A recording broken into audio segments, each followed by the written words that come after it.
So, back to the question of the Constitution. Yeah. You said there is nothing inherently wrong. Nothing. And you said it's implementation. It's implementation. Why do we find it so difficult to implement? And what do you think will change if we have a new Constitution? Okay, for example, let me give you an example. On the issue of this, what do you call it, the derivation. Constitution says at least 13%.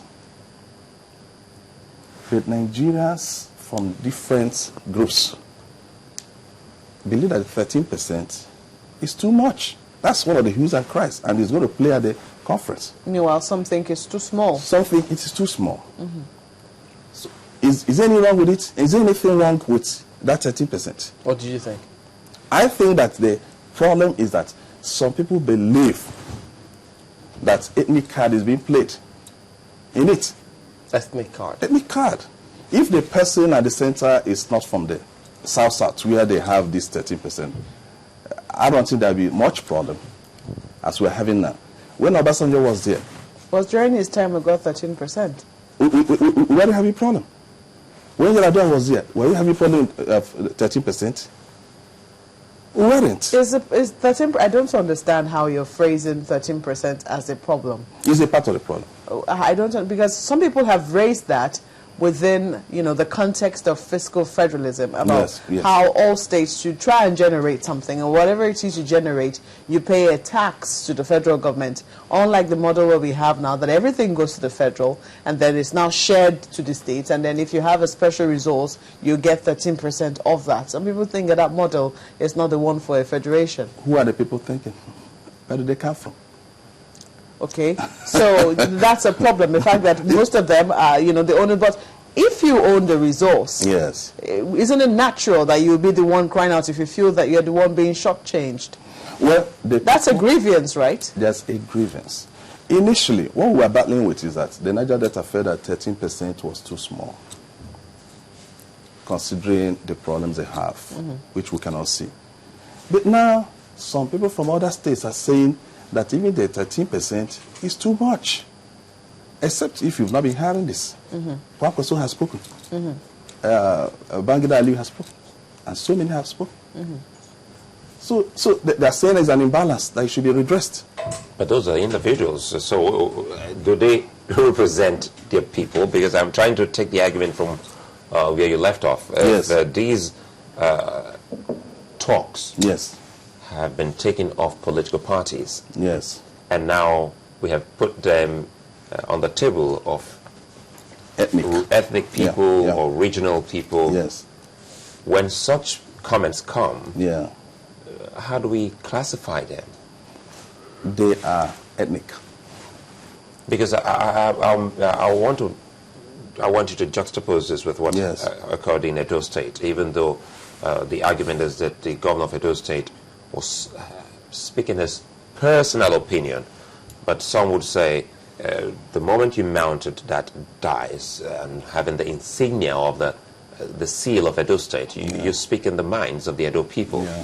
So how do we differentiate when some of these leaders, political leaders, speak on matters that borders on their region? Yes, at times it's difficult. But let me just draw the line. When Kwankwaso was speaking, he is still today a member of the political party called PDP. He wasn't speaking the mind, he wasn't speaking his personal mind. It's the region. Because it was a fallout of the meeting they had at the Northern Governors meeting. The region or the political elite in the region? Well, it's a region because they are a collectivity of the opinions of the people. You know that when some people speak, there are many followers. You talked about the grassroots. One wonders if truly, when you talk with those in the grassroots, Yes. is that also their opinion? Do they know anything about 13, 14, or 0 derivation? Fine. That has come back to what I started. I say now the people will listen to our political leaders. We need to listen to the grassroots. Kwankwaso speaks as a political leader. Adams Oshomole, when he was saying his own, it was APC. Let me tell you, if you go to Adams Oshomole in his in the comfort of his bedroom, his opinion might be different. Look, I'm sorry, I'm saying this. You know, there is this collective responsibility. Once we agree, we implement, even when we don't like it personally. It's there. So the two views are different. One represents the collective interest of a group, a tribe, and the other is a party. So you see, not everybody in APC is against the confab, but APC is against the confab. As a political party. As a political party. So when you get to the grassroots, it will no longer be like I'm from Edo State and APC State. People from the riverine areas in Edo State will come out and say something different from someone from Benin. You say it. Are they against the confab, or they're against the recommendations of the confab going to the National Assembly, or the timing, as well as the timing? They are speaking on both sides of the matter. Because when Tinubu came in, with due respect, he was against the confab.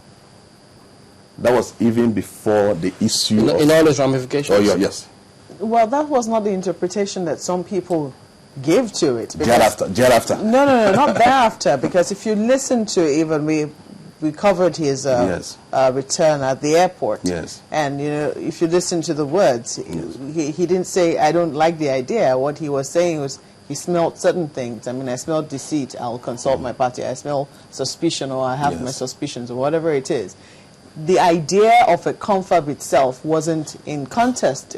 You know, it was just the motive behind bringing the conference was what he seemed like it was questioning. Well, we all know what the motive is.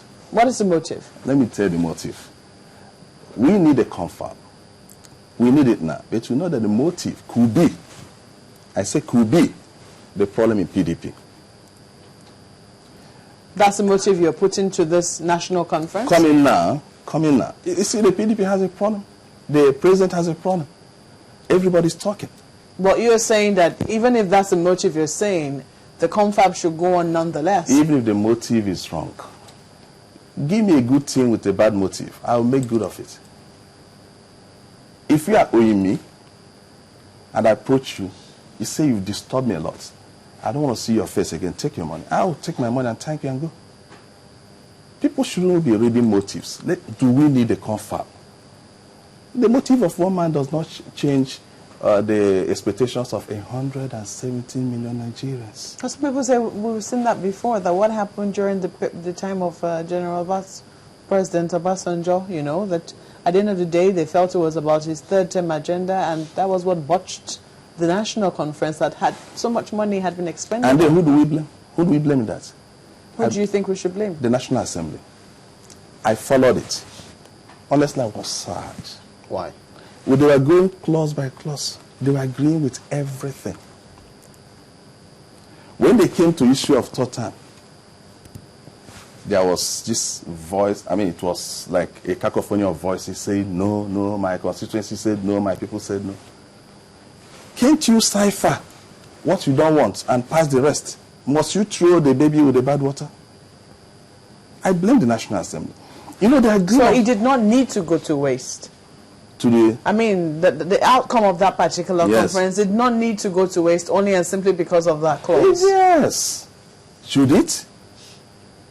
It shouldn't.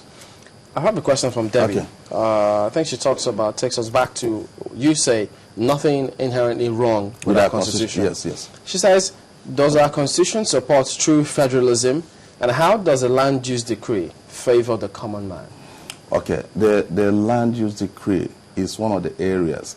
When I say there is nothing inherently wrong, does not mean that every provision is good. But I mean, the way we are crying is as if there is nothing good in the constitution.